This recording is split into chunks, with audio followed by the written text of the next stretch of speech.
Good afternoon. This is Remy Arnold, the president of the Washington Capital Area ICEAA chapter. Thanks for joining us all today for our first virtual ICEAA AfterWork event. Given that this is our first virtual AfterWork event, it might be a little bit of a learning experience or opportunity for some of us using this platform, so I appreciate everyone's understanding. For those of you who are not familiar with ICEAA AfterWorks, that this is your first event, we're really excited to have you here today. Just as a little bit of a context, ICEAA AfterWork is a meetup style event for the cost estimating and analysis community that's organized by our Washington Capital Area chapter of ICEAA. Meetups, for those not familiar, are about connecting people with something in common and developing a community. While many connections today begin online, the most lasting relationships are the ones that are made in person. And yes, today we're doing a virtual AfterWork. We have, given the current climate, somewhat lost our ability to connect in person, but we do still want to do the most that we can to provide for our community, because part of ICEAA AfterWorks are, bringing people together and talking about broad spectrums of topics related to the cost field of estimating and analysis, and encouraging the community to present ideas for consideration, things that will really spur our next generation of leaders and drive us to be better serve our clients. So without further delay, I would like to take a moment to introduce our speaker for this afternoon, Mr. Chris Deegan. Chris is the president and CEO of Gibbs Cox. Prior to joining Gibbs Cox, he served 28 years with the U.S. Navy, spending the last 10 years as a member of the Senior Executive Service, working with PEO, IWS, and the Naval Sea Systems Command, NAVSEA 05C. So Chris, I'm going to go ahead and pass it over to you. Thank you very much for your time today, and we look forward to what you have to share with us. For the audience, what we're going to do today is we have enabled the chat feature here. So while Chris is talking, if you have any questions, feel free to type them in the chat box, and if he doesn't notice it, I'll bring it to his attention. And then as we get to the end of the presentation, feel free to mention in the chat box that you have a question, and I'll go ahead and unmute you so that you can ask it at that time. So without further delay, Chris, it's all yours. Remy, thank you so much, and thank you, ICEAA, I think as you say it, for asking me to come and talk with y'all. I started out of Penn State in 1985 in the second year of the NAVSEA Cost Intern program, and to this day, I still call myself a shameless analyst, even though I do ship design. So with that, I'll show you some quals. I'm going to give you my perspectives on my career as a lifelong cost estimator, my brain, maybe not by title. And I just want to tell all of you here, there's 75 of you online, you have chosen an excellent profession, and anything is possible. All right. And some of you are on the line that I might have worked with in the past. I miss your smiling face. And if you know me, you know I like to walk around and talk, and I'm sitting here at my counter. So I'm going to have a lot of nervous energy coming out of my feet. Hey, two shameless plugs on Gibbs Cox. We celebrated our 91st year of incorporation 2 weeks ago. We're the oldest and largest independent ship design company in the United States, maybe the world, but we're comfortable saying the US. These are some of our ship designs. We recently won the FFGX award with Fincantieri as our prime, doing a lot of good stuff. We're kind of known as a big gray Navy ship company, but on the lower left there, we also bought a small nav art shop called Donald L. Blunt Associates in 2015, and that now gets me in the sport, fish, and yacht market, which is really interesting, but doesn't make a whole lot of money because most of the yacht builds went overseas. So now we just do a lot of really interesting high-speed work, which is really cool. So last BD chart, I promise you. just kind of says, you know, nearly 7,000 ships have been built to our designs. We were the preeminent designer in World War II, had 3,000 designers working for us. Everyone of you have heard Rosie the Riveter. Well, every now and then I get a box from somebody's attic who says their mom was a drafter in South Manhattan during World War II, and the work she did working for the United States Navy at Gibbs Cox was the most rewarding work of her career. So maybe there's Debbie the designer and Rosie the Riveter, but a company that has this kind of history is an incredible responsibility. At some days I feel like I'm the steward because I sure didn't create it, but we're surrounded by really good people. And so I've been president since 16. We had 2000, and since we had 220 people, and now we're on track to 600. So a lot of good growth, a lot of professional society membership too. A plug for all of you to be active as you are just by calling in here to professional societies. In naval architecture, SNAME and ASNI are really big. And as the president of the company, I look very fondly upon employees who are engaged in their societies, because that's networking. And whatever the employee chooses to do to make themselves more round is just awesome. We support SNAME, we support ASNI with money and fundraisers. So be active in this awesome community that you're in. All right, end of the BD stuff here. All right, most interesting. Anything is possible. All right, so if you ever want to learn a little bit more about me, you can go online and search this title, Anything is Possible, Chris Deegan. I got interviewed a couple of years ago. It's kind of my life story. Came out a little more personal than I like, but hopefully you like it. But anyway, 1981 to 85, Penn State Industrial Engineering. So what's key about this chart is look down low. You're going to see green is equal to jobs I use cost estimating.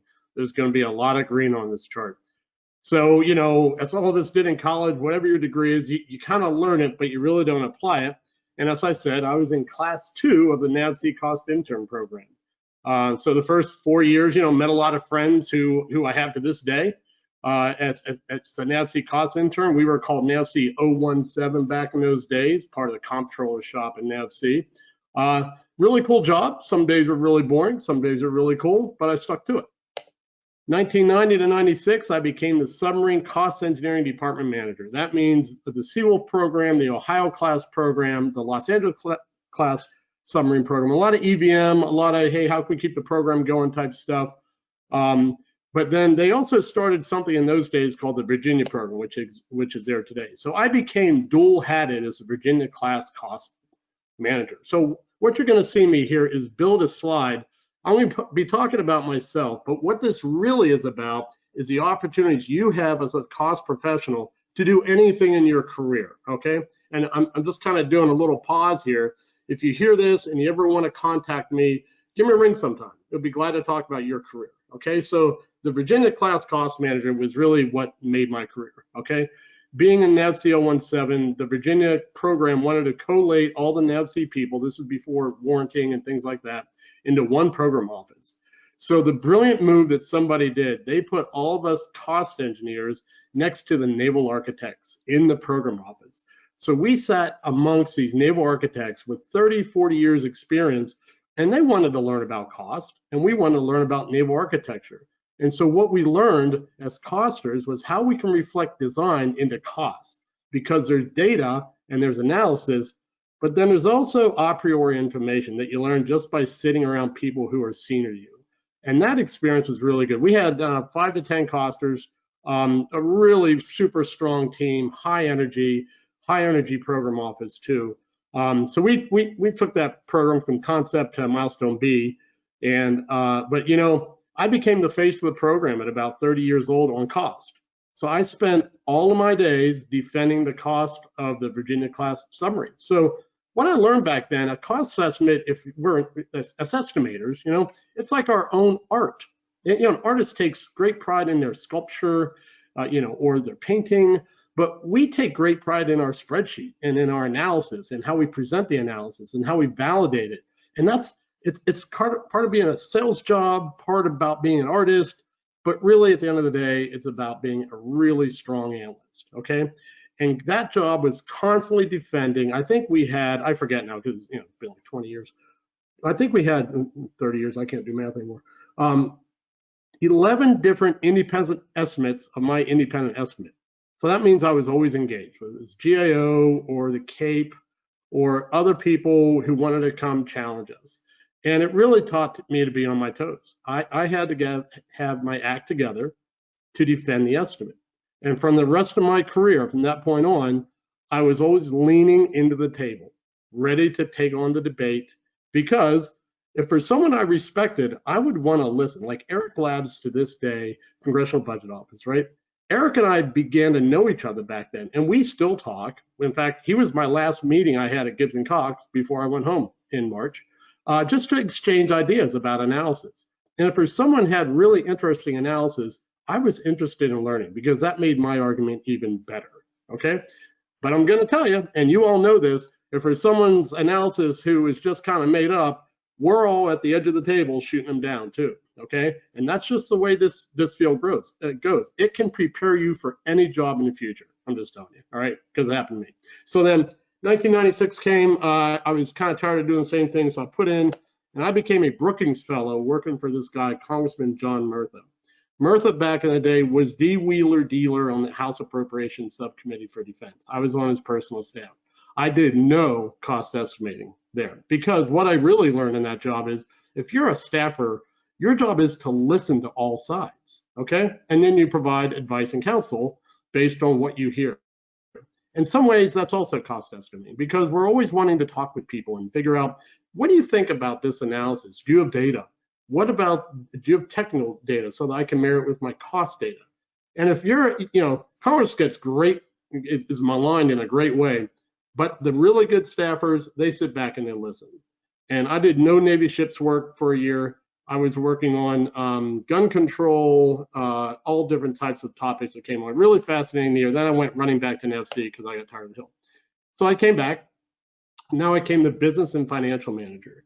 And to this day, I could not tell you as a BFM how certain pieces of paper flowed through the process, because I wasn't interested in the funding document, though I had to be. I was, how can I find money? My thing was, how do I find money? So here's a really neat thing in terms of what happened here. Seawolf was known for its cost growth, absolutely, okay? Lots of stories there, which I will skip, but if you have any questions on these programs or anything, just type a chat. So what we had to do was, in shipbuilding, there's something, there's various funds that you can get into. And the greatest story about relationships and cost estimating. In shipbuilding, new construction, is something called the post-shakedown availability. And that's the work after it delivers, where they really get the ship tightened up.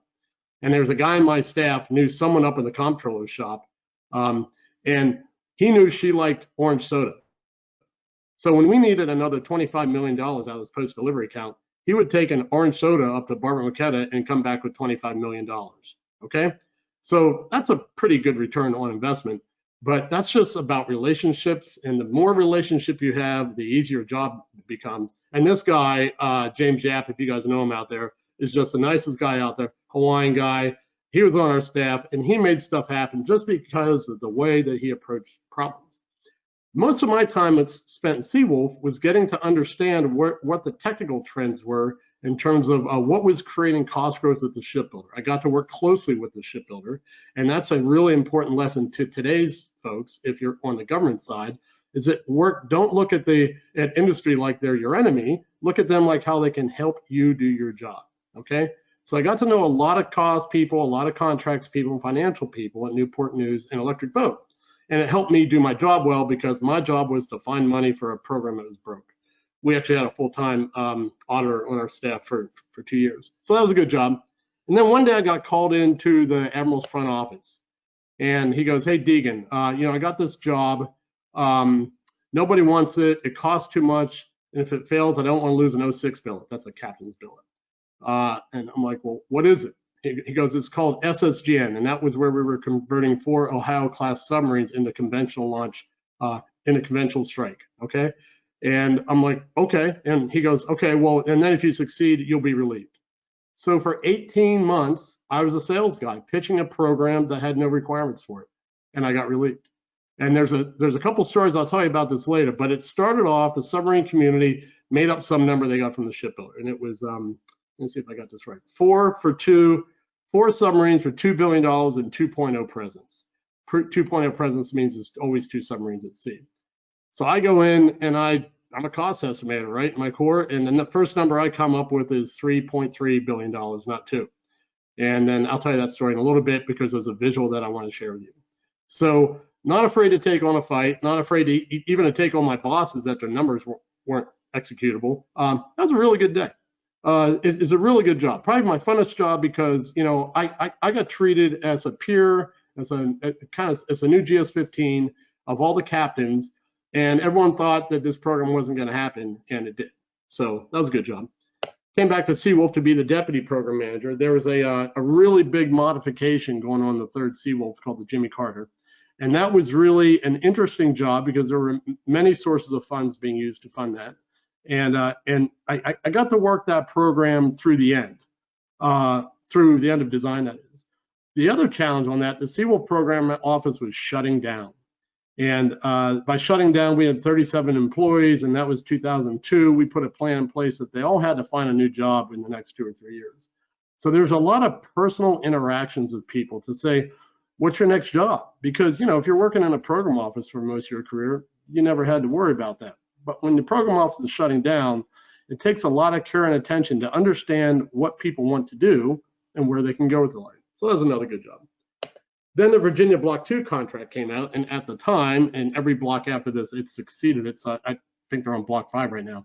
But this was the largest submarine contract ever, and we signed it at $8.5 billion. And that was all hand-to-hand combat with the electric boat. Learning my cost estimating, putting my cost estimating skills to use, whereas 10 years ago, I was on the other side of the table getting abused by all these independent people. Now I was abusing the shipbuilder day in, day out. Day in, day out. There was some really like 9 months of hardcore negotiation. Some days didn't do much, was waiting for the response, but it was understanding every single aspect of submarine construction and submarine costs, reviewing invoices, all that stuff.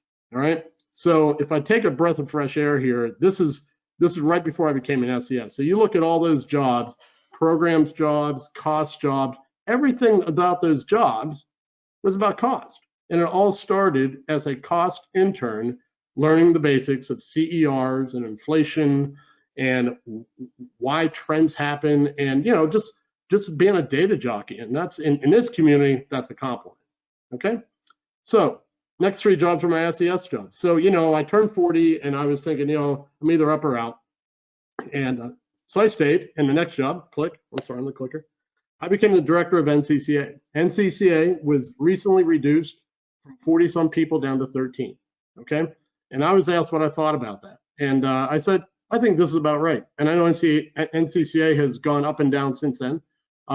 But so on NCCA staff, my play was if there's a special study, NCCA should be doing that analysis. We had a really good group of 12 or 13 people. Brian Flynn comes to mind, just a man I look up to still to this day. Hopefully Brian's on this call, as someone who had a significant influence in me, even though I was his boss, as his analyst. So there's a phrase I will attribute to Brian. I don't want any of you to forget, okay? So we were looking at some study about Navy personnel, and Navy personnel were going down. And so at what rate should it go down? So, you know, these things usually come in big chunks, a big step function down or up. And Brian's phrase is, and write this down someplace and quote Brian, beware of linear analysis in a step function world, okay? And that means that you really have to go into the details, because let's say Navy personnel is coming down. At what rate do you bring the doctors and nurses down?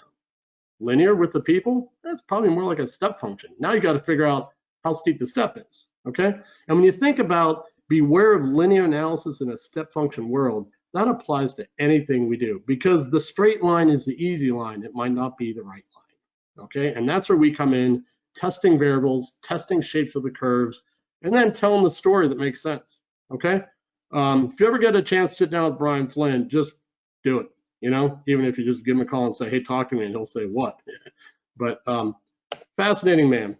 I stayed there for a year, and then Barbara Young, my predecessor at NAVSEA, said she was going to retire. Chris, you want to come back and lead 017? And I ran back to NAVSEA because, hey, that's where I started, okay?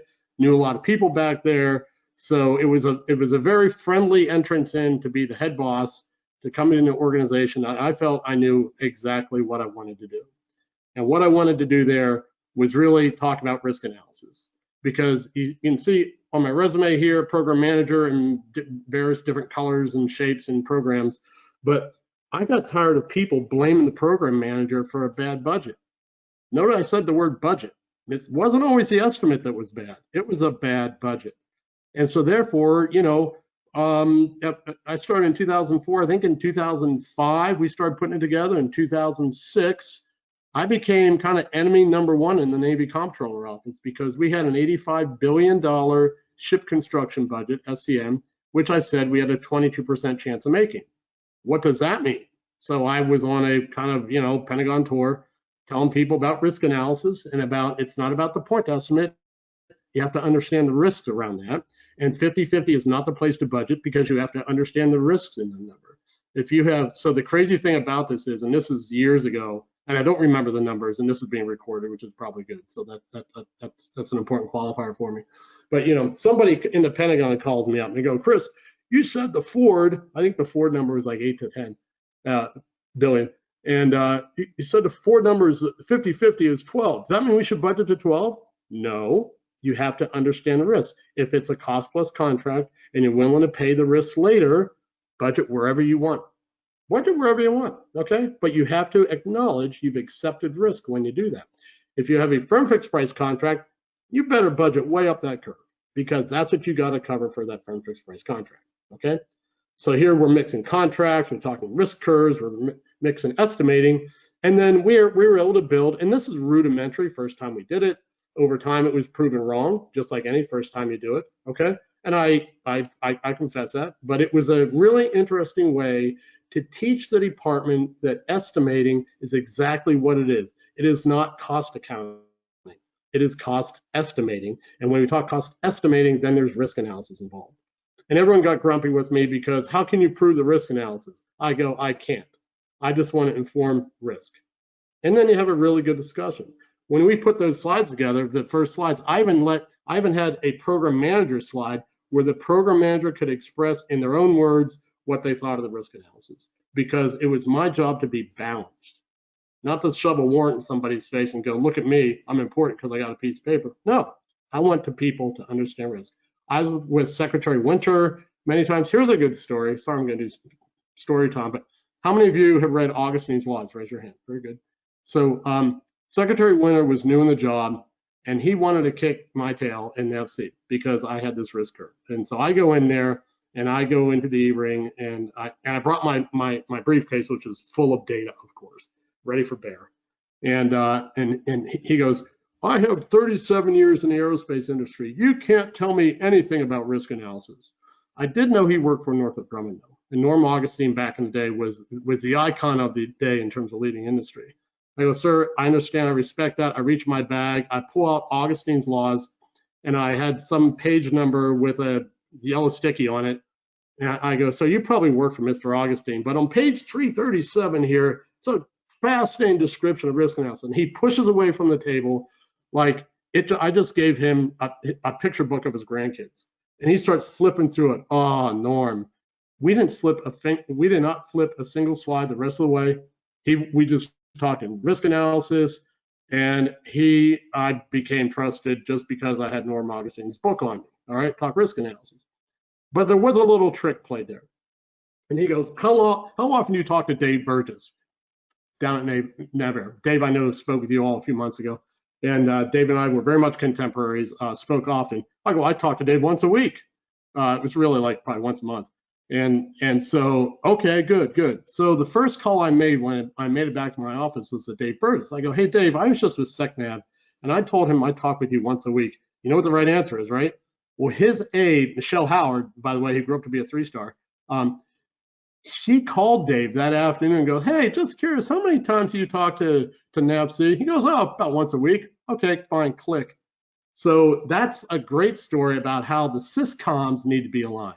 Hopefully they are today, but NAVAIR and NAVSEA, just because we had a lot of cross-filtering going on too, we talked a lot. In fact, later on in my next job, POIWS, okay, we had a lot of shared missile programs with Raytheon. And so Raytheon was very particular about holding their ground and providing data. And so we actually held up some contract actions to get data. And so what NAVSEA and NAVAIR did, who were estimating missiles, they kind of teamed up. This was 2010, 11, teamed up and said, you know, we are aligned as contracts that you have to provide us this data. They took it to their legal team. We got the data. It was like on RAM and CWIS, I think. But it was, again, not letting you know, a contractor play NAVSEA off of NAVAIR. It was a really good day for alignment because our communities know each other. And hopefully that's the way it is today. One more thing back in my my NAVSEA cost engineering job. So I had the opportunity to change it, to move it from the comptrollership into NAVSEA 05, which is engineering, okay? Now, believe it or not, the comptroller has no money. They have everyone else's money. So if I wanted to make a play for study money, which wasn't much, it's like 100K, 200K, it was much more difficult to get it through the comptroller, to get it through the accountants, you know, than to use NAVSEA 05 existing engineering services contracts and just take a little off the top type thing. So whatever it was, 2005, I moved NAVSEA out of the comptroller shop and into NAVSEA 05 to 05C, it's called today. One of our employees at the time, I think it was Tom Parkey, made the 017 logo, which would copy it into 05C logo. I had nothing to do with that, but I always thought that logo was pretty good because it has like a line, it like shapes a line to the name. It defined us really well. So again, throughout my career, everything I did, 3 SES jobs, contracts, program office, I started as a NAVSEA cost intern, learning the basis of cost. And if you really ace that, people start looking at you like, you know everything about government procurement. And you start thinking you do until you go into the outside, okay? So I left literally on my 50th birthday, and I left federal service and joined Gibbs Cox as the vice president of engineering. Not a whole lot of cost analysis going there. A 90-year-old, maybe 85-year-old company back then has 90 years of technical data, but no cost data. So that's why whenever we team up with the firms like Technomics, Technology, and those folks, it's a marriage made in heaven because we got all the technical data and they have all the cost data, okay? And it's amazing, I'm gonna touch on this later, how what we take for granted in terms of cost estimating seems complex and difficult to everyone else. So it's great job security. In my job, I learned a lot about proposal development. And those of you on the call who work for contractors and put together proposals, you know, there's no easy lift there. There is no easy lift. You're putting data together. Yeah, you might make up data. We don't make up data at Gibbs Cox, of course. But, you know, and then it's all about selling the point that you want to get that win. And then in 2016, now here I am, head dude.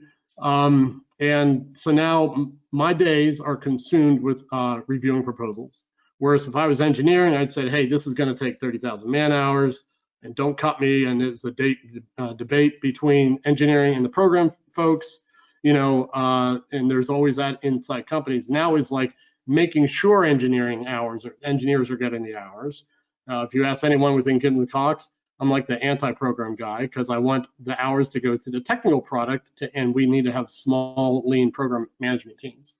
I might have learned that along the way too. So now, great job, but look at all the green on this page. The only thing I didn't use cost estimating in seriously was that Brookings Fellowship working on Capitol Hill. But you know, I still have relationships to this day with people who do that. Breath of fresh air. Anyone have any questions or chats you'd like to type in?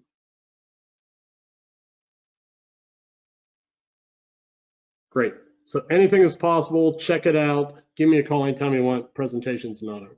All right. Okay. Oh yeah. So there's the gerbil wheel, little career advice. So if you can see, I was flipping jobs about every 2 to 3 years.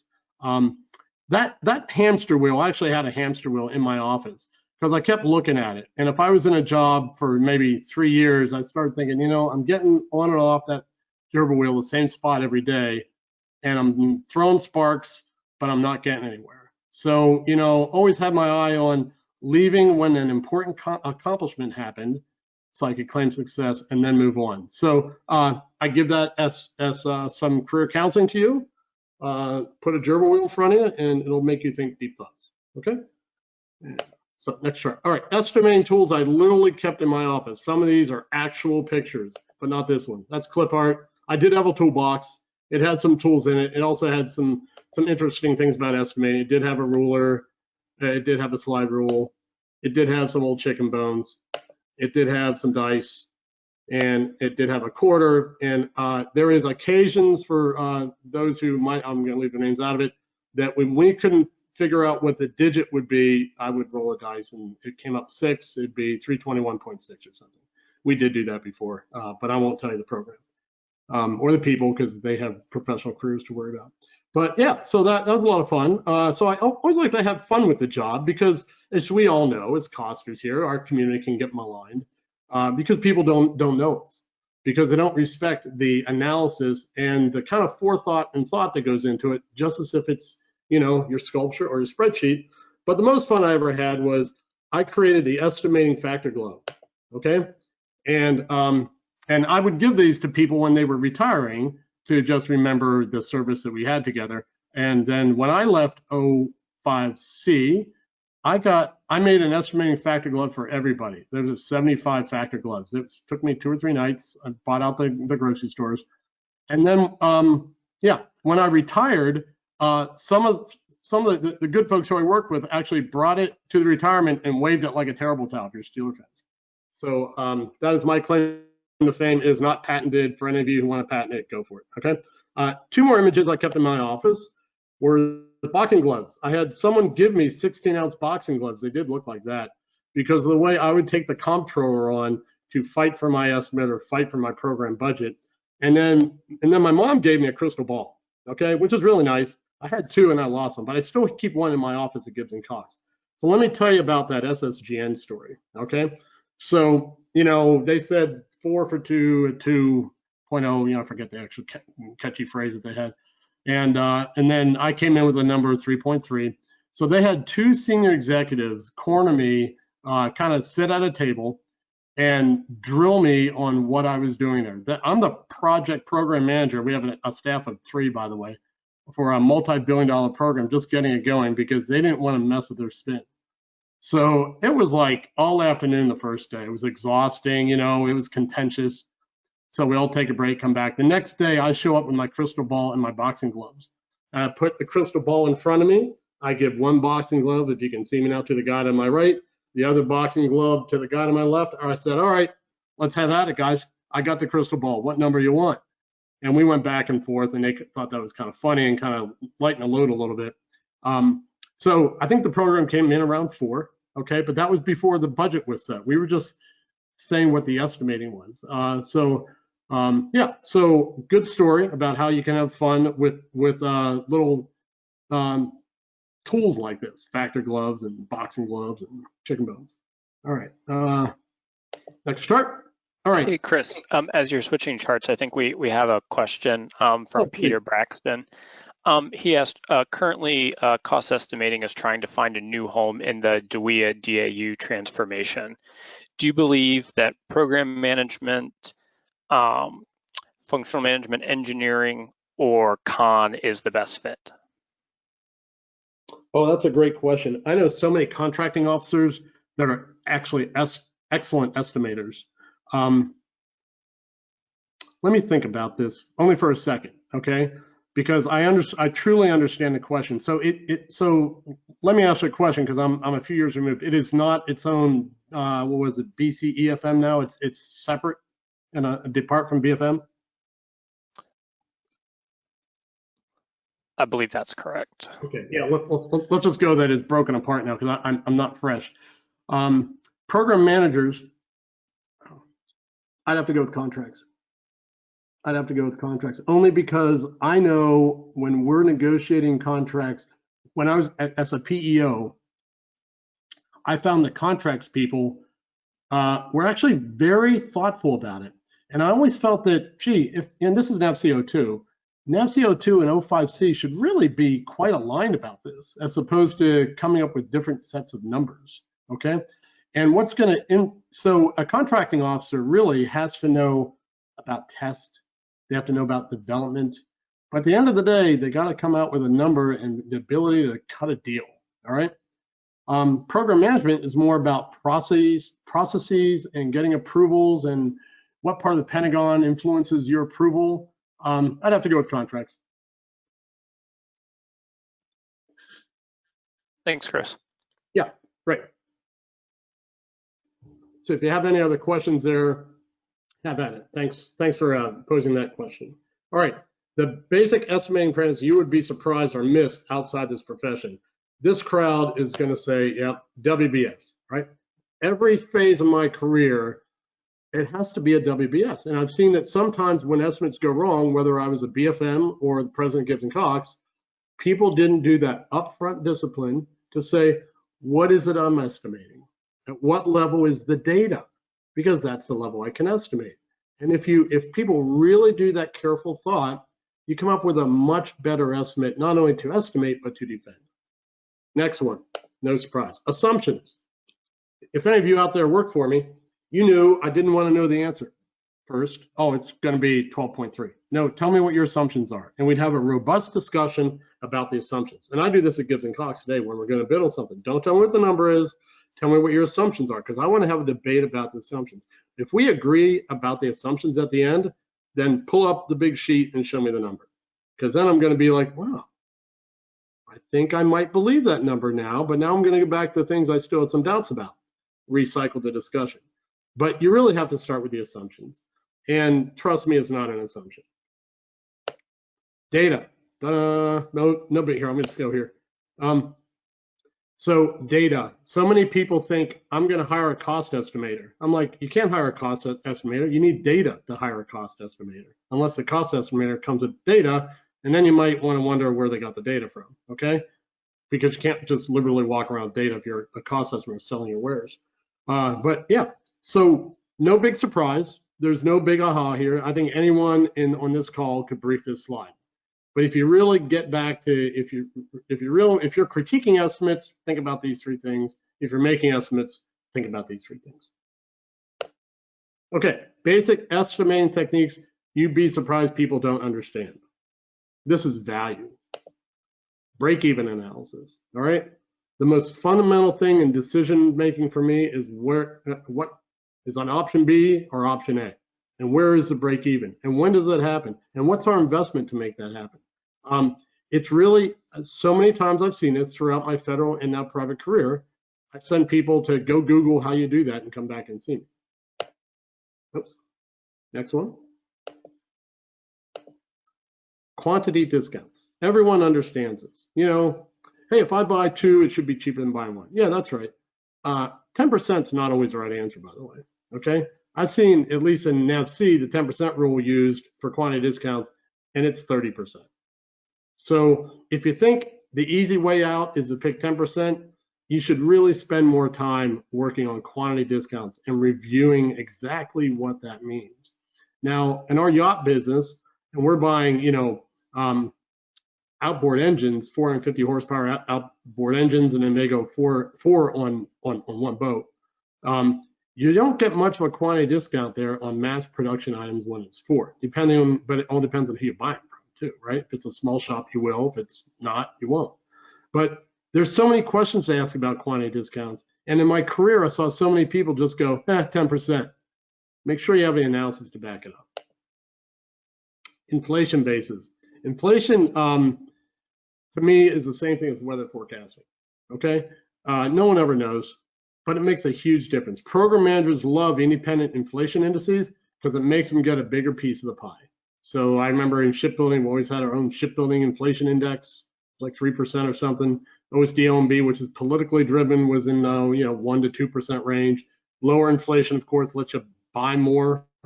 Higher inflation and lets the program manager get more of the pie. Okay, so it's really important that people understand what inflation basis is. And even when there's labor inflation on the outside, when we see federal employees getting higher inflation, that kind of justifies our own decisions. Okay, a lot goes into that. Overhead rate effects. Are you building fully burdened rates in your proposal or not? Building it in your proposal is not a good idea. That's an industry perspective, because what if you lose? Then you're going to screw the whole company over, particularly smaller companies. Okay, bigger companies like HII or GD or L3Harris, they have many ways to get around overhead rate effects. But smaller companies under 1,000 people, we deal with shipyards to have like 1 or 2 product lines, 500, 750 people. there's not a whole lot of opportunities for overhead rate effects. And so it's also, this is kind of coaching and tolerance to understand the companies that you're analyzing, because one shoe does not fit all.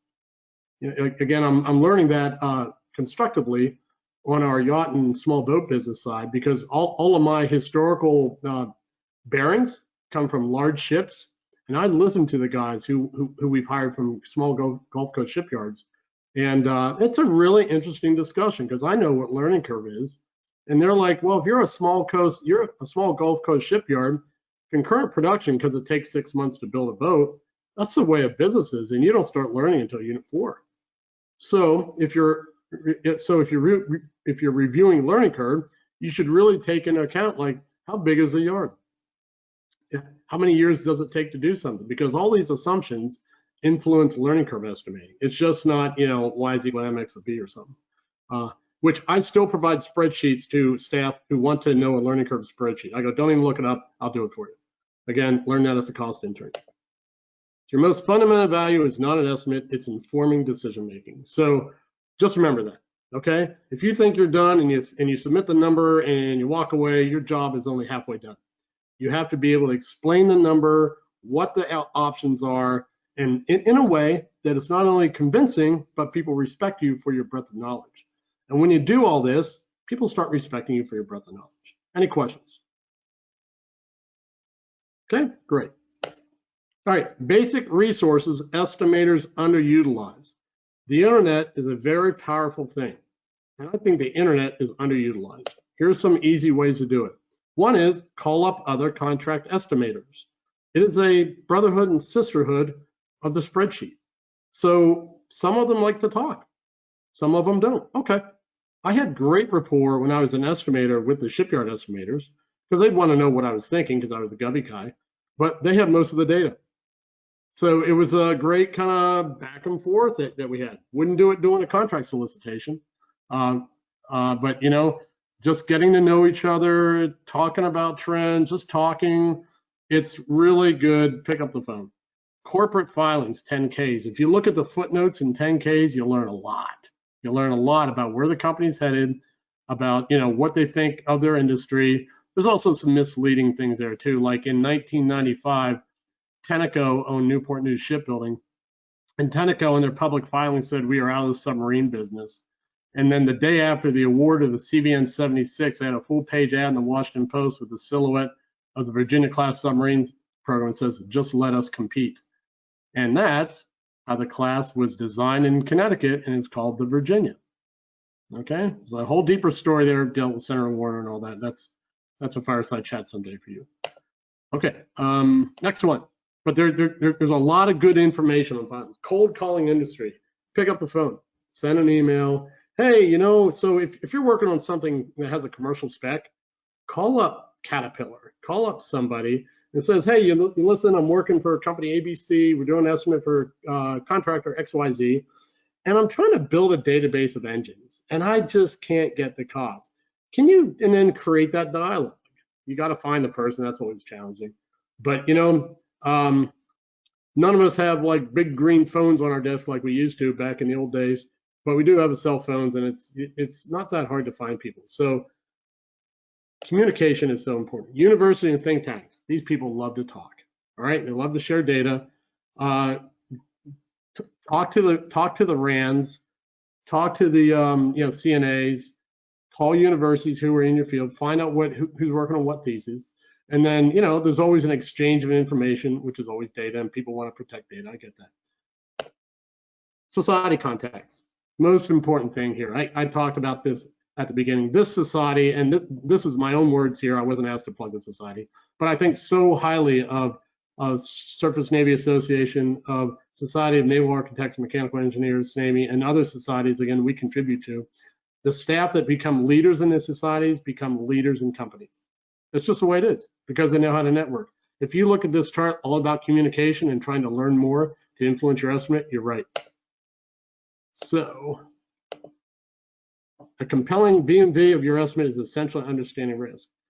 The more people you talk to, the more you can say, hey, I have all these, what appears to be outside thoughts, and that's why my estimate is is a killer. It's great. But you have to talk to people to do that or do more. I'm a big fan of anyone in our own company saying, well, all right, tell me another way to get to your number. And it's a range. It's not a point estimate. And that's how I understand risk. Okay.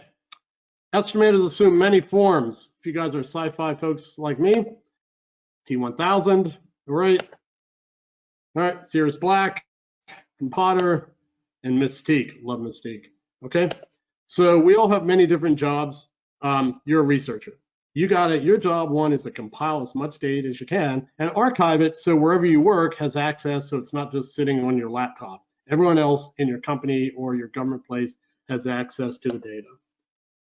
When you get the data, now you're an analyst. And now you have to do the hard work to say, hey, is this a good relationship? I remember defending submarine quieting once. And there's an independent estimator came up with some simple CER in submarine quieting. There is no great algorithm for submarine quieting, by the way, because it's all classified. So it is a struggle for any estimator to do this, but the equation had a wrong sign, which means if the submarine gets quieter, the cost gets cheaper. And it befuddled me that someone could present something like that, because everyone knows the quieter it gets, it's a more advanced technology it gets. But you know, it had a good fit with 3 or 4 data points. Don't be that type of analyst. Economist, yeah, it's really good. Some estimators like to emphasize it themselves in terms of being aware of the economy and where it's going. I was one of those. In hindsight, you know, it's like, holy cow, there is no model that can predict the stock market. There is no model that can forecast inflation. There is no model. So try not to hang your hat on that. Try to hang your hat on more your understanding of the system. Accountants, I have a lot of fun with this with my CFO. My assistant CFO is a former tax accountant. She's really good at what she does. I always get proposal estimates to the penny. Whereas in my federal job, I would round to the nearest $100 million. Okay? How much is that submarine? Contract, 8.5. Okay, good. I get proposals to the penny now. So you have to know accounting. You got to be able to add. It has to be correct with CAS and all those other things. But remember, you are an estimator. You're not an accountant. Contract admin is really important. That answers the question I got. There you go. In terms of alignment, you really do need to know, what the escalator clauses are. You really got to know what the incentives are, because then you can be a better predictor. And the last one is, I said this earlier, I've always believed the best analysts are also artists, because you got to tell the story. You know, when you go into a museum and you look at art, there's a story to that, just like there is a number. So if you're really super proficient at Excel and can simplify the driving variables that the common person can understand it, that's an art. And you're making a damn good estimate. You're a damn good estimator by doing it. Okay, what sets the exceptional apart from the pack? I just gave some foreshadowing to this. A systems engineer. You do not have to be an engineer to be a systems engineer. You do have to know the driving elements of whatever influences that system, okay? You know, so if you're going to estimate nuclear propulsion, you got to know a reactor creates heat, that creates steam, which turns the turbines, which stimulates the generators, which turn the shaft, which power the submarine. And then you can break it down to, what do you think some generator trends are based on the amount of megawatts that are produced? You don't have to be an engineer to do that. You can just say, I just need data. Because once you understand the data, then you can bring it all together, okay? And being a systems engineer is reflected in your WBS and your algorithms. And when you start talking with people, they're gonna be like, that person's much deeper than the spreadsheet. They actually know what they're talking about. Oh, hell yeah, it's bigger than the R squared. Options analysis. Remember, it is not the estimate, it is influencing the decision. So always present options. You cannot always do, risk curves. I get that. But if you have an options analysis that says, plus 20%, minus 5%, that is far better than saying plus or minus 10%. Plus or minus 10% is just winging it. You don't know it. That's my impression. If you do something that's a positively skewed curve or a negatively skewed curve, that means, oh, that person gave some more thought to it. Because what you're doing at the end, you're selling your estimate. If you're a good estimator and you can, have great statistical analysis to it, you got to sell it. Because when you sell it, then people begin to get trust in you. And even if you're wrong, and remember, every estimate I ever did, I was exactly wrong on. People began to trust me because they thought, yeah, that's pretty informed. I understand the risks, or I'm defending them, or something like that. And because at the end of the day, someone's got to believe it, and it is a sell job. And I think I remember people saying that estimating should not be like sales. I could talk that person into a hole any day, because if you're not good at communicating, then how's anyone going to believe your number? Doing a hit and run with a number doesn't do anybody any favors. All right, last slide. Good books I've recently read. Again, I still consider myself somewhat of a stat geek, though I've lost my skills. These are really good books. In this day and age of examining bias, I was really consumed with this to begin the year. I just finished Your Deceptive Mind, and this is on Audible, so since I'm not driving to work, I'm listening to books less, but Your Deceptive Mind is a very clinical way of examining bias in our brains. Why do we think these things? Why do we believe in ghosts? Why do people go into cults? So it's really interesting to see how our brains can create bias. Talking to strangers and outliers, Malcolm Gladwell's been around a while. I just found him this year. Talking to strangers is how can we get along better? Great. Again, he backs it up with stats. Outliers is what creates change, and he goes through a very analytic approach in terms of sometimes it's not luck, it's when you were born. Very good book. Signal and the Noise, I'm sure you've all read, but since I'm late to the game here, I just read that this year. And it's looking for the signal, the statistical message amongst all the noise. And the Big Nine, probably my favorite one here, is about the Big Nine companies that will control artificial intelligence. And Amy Webb goes into a very descriptive analytic discussion of bias in software programming. The algorithms reflect that we make decisions on and search criteria are based on the people who are writing the algorithms, okay? So Amy Webb's thing is we need a more diverse population, and she wants the Big Nine to confess that they will have more influence and in more representation of society in their programmers, so that it will reflect all people, just not what software programmers like. So really good books. If you ever want to send me books I should read, I'm all ears. And the last thing I have is that's all, folks. So shamelessly lifted off the internet. Okay. All right, that's Chris. it. Remy, over to you. All right. Hey, thanks very much for your time and talking with us today. We've got at least 2 hands up right now. So if anybody else has any questions, feel free to raise your hand. They'll sort of go down this list, or feel free to type them in the box. So I'm going to start off by unmuting Zakaya to ask her question. Yep. Yes, good evening, everyone. Thank you for the great presentation. I have a question. I came across a book today called Cost Analyst Companion, and it was published in 1997. And that made me think of, since I'm new in cost estimation, I came from oil and gas background. I'm a senior financial analyst. And I just want to know how the cost technique and models change through the years. So if I look at the book that was published in 1997, how relevant or how different or how useful would it be in today's world? Yeah, well, Zakaya, I like reading anything that has to do with analysis. I would be interested. So actually, that's you're asking me, Chris. You're old. What do you think of this? So I think 1997, I was doing a submarine jobs, kind of that. I think there's more statistical rigor in the way things are done today than they were back when I was, in my 12th year of being a cost estimator. There's more desire for stats. People, at least, and I was never in oil and gas, so I can't tell you in oil and gas they've always done statistics.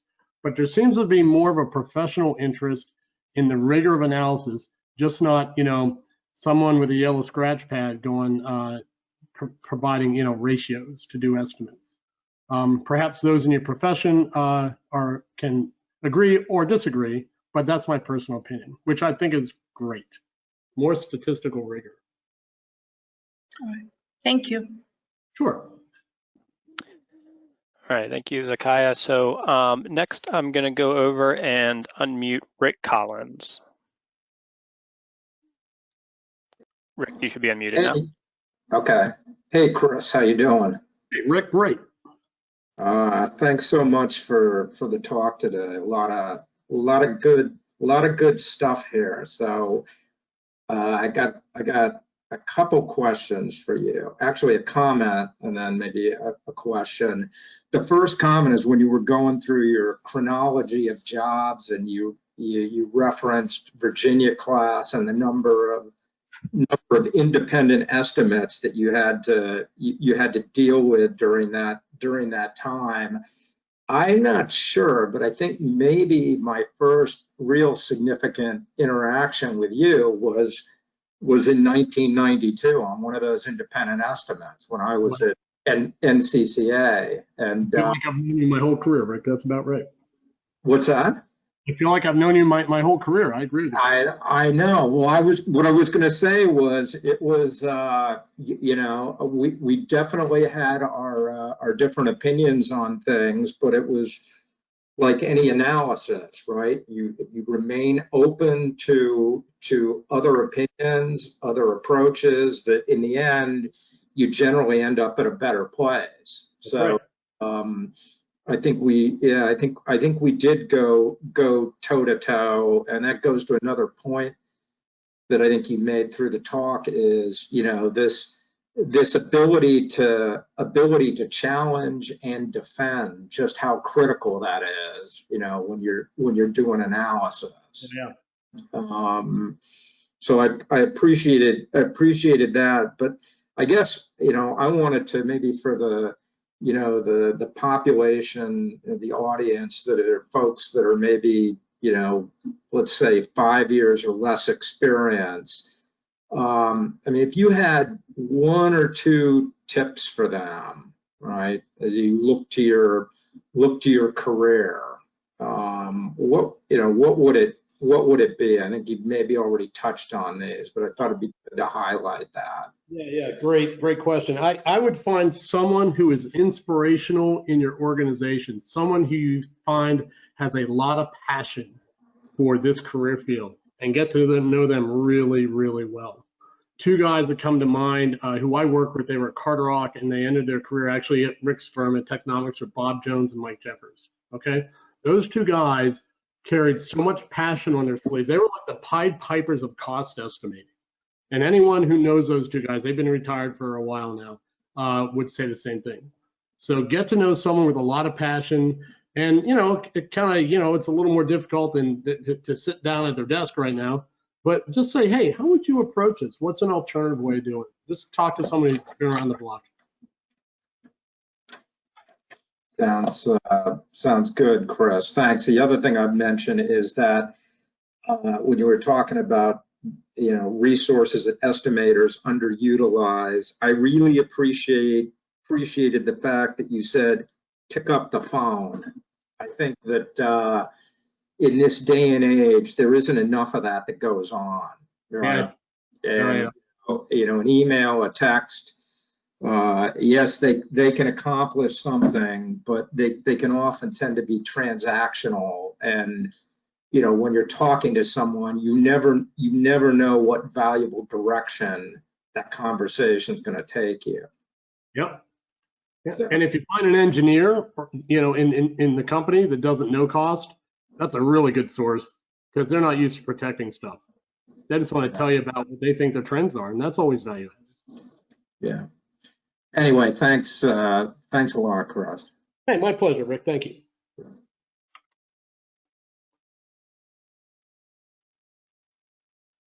Thanks, Rick. Next, we're going to go to Pyros. Sorry, as I try to click on this little icon.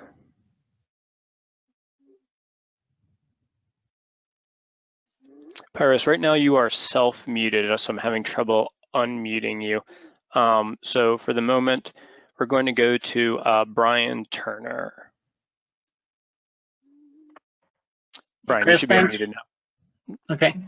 Thanks, Chris. Appreciate all the presentation material and just kind of the approach that you used in talking to this. This is really, really interesting.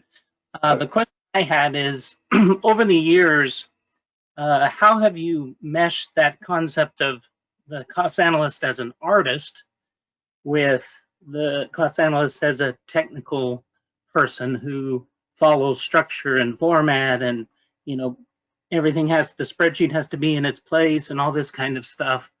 And how has that, either the artist part or the technical part, really been beneficial in helping you with your career or dealing with junior analysts or even people in a senior capacity? Because like your toolbox had chicken bones and dice, maybe somebody else's has a dartboard and a sledgehammer, those kinds of things. Yeah, that's right. Yeah, hey, so great question, because I even when I use the word artist, I fear that would be misunderstood, which is fair, because any artist, like if you're a sculptor, there's a clear method you do to create balance, out of form. And you do that with your spreadsheet. I can only talk to myself, but because I know when I do my own goofy spreadsheet, which I actually enjoy, I've learned not to worry about formatting until the very end, because that's a waste of time. That's time I could have been spending, doing something else. And I fear that if people were like me when I was younger, they have this really neat spreadsheet. It's all it is. It's not analysis, okay? And it really comes down to how the work is planned out. And the art part really is part of the sale, okay? Are people going to enjoy what I have to show? Am I going to be convincing? But it all comes down to technical. When you really talk to people who are sculptors and artists and musicians, it really comes down to how many notes in a bar. It is down to syncopation, okay? There is technical there, and just like an estimation, it all comes down to that research and the analysis. But, I like using the word art because it's enjoyable. And I always enjoy working on my own spreadsheets because I'm still a geek. I'm the president of a ship design company. In fact, most of the time, I like saying at Gibbs Cox, we really suck at PowerPoint. We're really good at ship design. Most of the more compelling graphics, I do. Give me the data, I'll take care of it, and then I flip it back, and then we create something that's perfect, of course. But yeah, it's just, you got to have a passion, be able to sell people what your number is. Not sure if I answered your question, but that's about the best I can do. Yeah. All right, Chris, we've got one more question that I'll read here. This was one from Pyrus that he wasn't able to ask verbally, but it says, "Hi, Chris. Thanks for your presentation. What's your thought on FICSM? How and well has it been applied in your experience?" I don't know what that is. FICSM, sorry, I just don't know what it is. Okay. So Pyrus, if you want to, fully integrated cost schedule method. Yep, well, there's I want to go back to Zakai's question, how it's advanced since 1997. I'm too far removed from the community, sorry, Pyrus, to offer an opinion on that, an informed opinion. I'm not familiar with it. Gotcha. Yeah. All right. Let's see. So it looks like that is all the questions that we've gotten for today. So Chris, again, thank you very much for your time today. I appreciate it. If anybody does have any questions, feel free to email the Washington ICEAA chapter email, and we'll get you in touch with Chris or do our best to answer your questions. So thanks, everybody. We will send out some more details on our next ICEAA AfterWork event once that has been planned, and we look forward to talking to you all again. It actually looks like maybe we do have one more hand raised. So Brian Flynn, I'm going to go ahead and unmute you now. Ah, my hero. Chris, how are you? I'm Brian, I'm doing great. Yeah, Chris, as Rick says, thank you very much for the presentation, really enlightening. One question, please. Artificial intelligence, robotics, unmanned surface vehicles, unmanned undersea vehicles. How do we meet the cost analysis challenge of the future, given that our historical databases are based on our traditional platforms? Any ideas? What's your vision? All right, so I did not ask Brian to ask me this question. Just for the record, Gibbs Cox is well into this space. So as you can imagine, from a cost perspective, I'm here. And here's what I've learned: there's nothing new.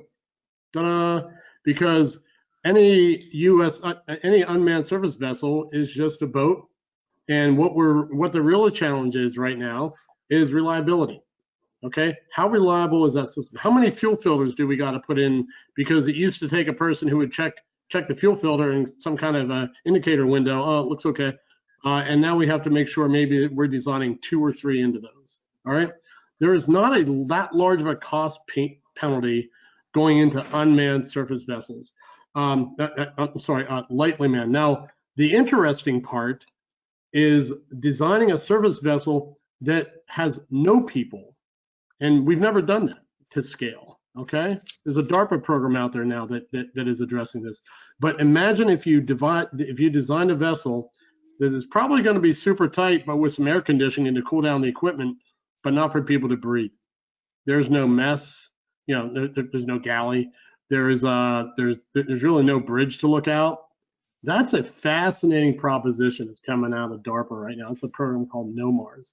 But I look at autonomy this way. It's the third evolution in naval architecture. All right. The first evolution was going from sail to steam. And guess what? In 1884, there was nothing new about that.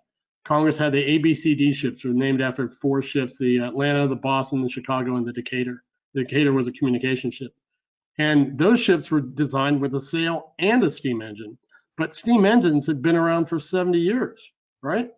And wooden ships and steel ships were just coming around the corner. I mean, even the ironclads had wood shells in them. So for Congress to go in and say, I'm going to put steam in steel, that was a big, bold move. And within 2 years, Congress stopped appropriating ships with sails because it made a difference. The next big change is nuclear, okay? And that's where we put steam engines totally on its keel. And that happened in the 50s. You know, so we had the albacore shaped hull, the classic teardrop shaped hull we'd have on submarine design, which was not nuclear. And then you had the Nautilus with that nuclear design that put them all together. Okay, so there you go, nuclear.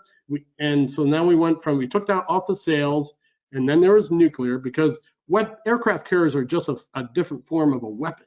Okay, and so now we talk about what's the constant in these 2 evolutions? Crewing. Wow. So now we're going to take crewing off of ships, and there's some baby steps, but it takes Congress to be involved now to make the bold move to say, if I'm going to invest in the next 50 years, this is where it's going to be. Okay. So from an estimator's perspective, again, there's nothing new. In 1884, I know how to estimate steam engines. I know how to estimate steel ships. Now we're going to put them together. Okay, not too bad. Take off the mast. Nuclear, that was a heck of a challenge, by the way. I'm not sure how they did that. But we've been developing autonomy for 50 years, system by system at a time, okay? And as long as they want ships that are optimally manned, meaning 2 or 3 crew members, that's just another CER, okay? It's based off a ship.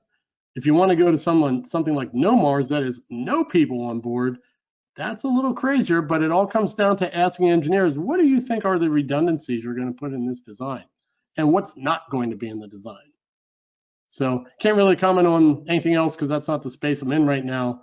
But USVs is a great place to be for estimators, and we're getting enough data points that you can prove your models and your CERs. Think about redundancy and reliability. Hey, thank you. Sure. All right, so thanks again, Chris. It does appear that we've answered all of the questions from our audience. So with that, I'll just thank everybody again for attending, and just reiterate that we will get out details on the next ICEAA AfterWork as they come together. If you have any suggestions from anyone that you would like to hear from, or any topics that you would like to hear about, feel free to send an email to president@washingtonicea.com. and we'll make sure that we take that information into consideration. So thanks again, everyone. Have a nice day. Rami, thank you for the opportunity. Take care. Yes, absolutely, Chris.